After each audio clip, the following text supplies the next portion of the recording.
Hi crafty friends, it's Donna here. From the front, these look like regular cards, but as soon as you look side on, you can see all the dimension. And I'm going to walk you through how I did these today and why you shouldn't be too quick to throw out your packaging.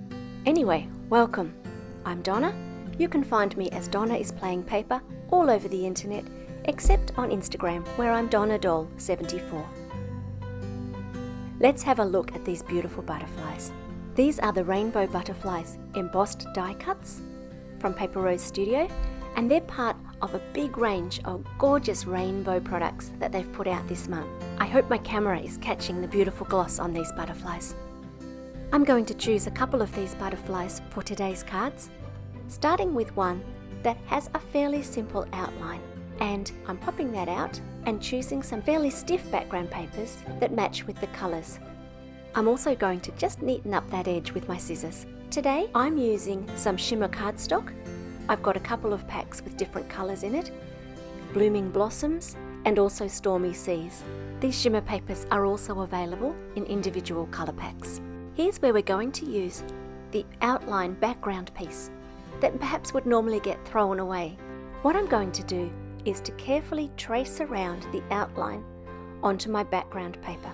Once I've done that, I'll cut it out just inside that pencil line so that, if anything, my background is very slightly smaller than my front image. I want my layers to just tuck behind and be a little bit hidden from the front. And you can see there how they line up. I'm going to repeat that process 3 times. I have the pink and the outside darker pink from the Shimmer cardstock. I've also cut that middle layer from the Rainbow Garden Patterns paper pack. This is part of the same series as the butterfly, so of course that pink is a perfect match. Next, I'm going to layer up my butterflies. I'm using flat double-sided tape in the middle and some thicker foam dots on the outsides. Later on, I needed to go back and pop a little bit of glue in the middle because with 4 whole layers of dimension, the middle needed just a bit of reinforcement.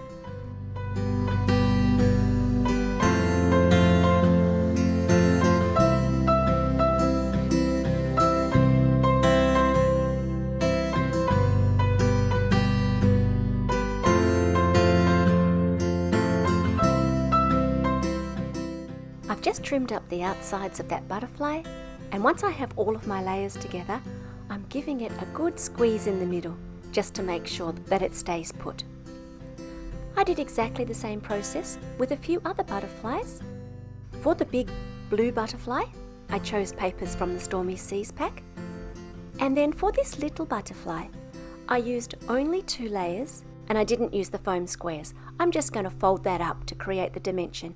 It's too small to handle so much foam tape. I love to give a couple of background ideas in each video, and so I'm going to use this striped diamond 3D embossing folder to make one of my backgrounds. This embossing folder has so much texture that it's really hard on your cardstock. And so I have stuck that down to a very solid piece of blue Shimmer cardstock using more strips of double-sided adhesive than I would normally use. I ran a few across the middle, lost the footage, and so I'm just demonstrating there. And once you do that, it sits beautifully, but it does need just that little bit more help to sit flat. Once I have the panel flat, I can simply glue that to a card base and glue down my butterfly for a really simple but stunning card. This sentiment comes from the big black and white sentiment set, and as always, I'm just running a black marker. I use Memento Tuxedo Black marker around the outside to hide the white core of the cardstock. Once that's down, you can see the beautiful dimension on this card. I would suggest it's probably a card to give directly to a friend rather than try to put through the mail unless you're prepared to package it up very carefully. For all of these cards, I've used pre-made card bases and these card fronts, which are just a little bit smaller all the way around. For this second background, I'm going to spatter some red watercolour paint, which I've watered down quite a bit because I am hoping to have a little bit of a pink tinge to it. This is not watercolour paper, and so as soon as I'm done with spattering, I'm going to get straight onto this with my heat tool and dry it before it can warp the paper. Once that's dry, I'm going to go back and do some black spatter. And you'll notice that I've used 2 different sizes of brush. The bigger the brush and the wetter the brush, the larger your spatter will be. And so, in order to not have the black take over, I've used a much smaller brush. These are some of the beautiful patterned papers from this Rainbow Garden collection, but in the end, I've decided that I've got enough busyness on the front. This one would have been perfect, but I've already used too much of it for my backgrounds. So I've gone to a nice red shimmer cardstock again, and after carefully checking that I have my card the right way up, ask me how I know to do that, I'm just going to put this panel down. These butterflies are stuck down with just a layer of regular glue at the back, and you can see the different dimension of the different butterflies. I hope you've enjoyed this video. I certainly loved making these cards.